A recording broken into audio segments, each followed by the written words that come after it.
சினிமாவில் துணிச்சலாக நடிப்பவர்கள் அரசியலில் துணிச்சலாக செயல்பட மாட்டார்கள் என்ற சொல்லை உடைத்து காட்டியவர் கேப்டன் விஜயகாந்த்.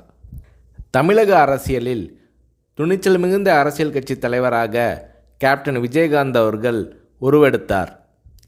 கடந்த 2011ஆம் ஆண்டு சட்டப்பேரவைத் தேர்தலில் வெற்றி பெற்று எதிர்க்கட்சி தலைவராக கேப்டன் விஜயகாந்த் அவர்கள் தேர்வானார்.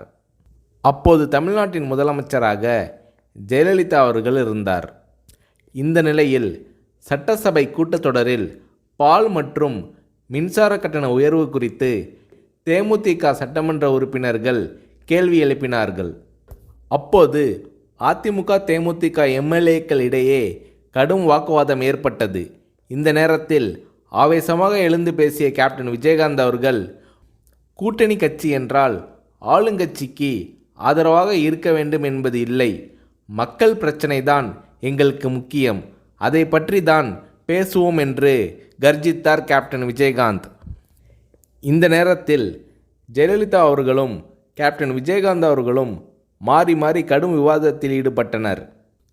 இது அன்றைய காலகட்டத்தில் பெரும் பரபரப்பாக பேசப்பட்டது.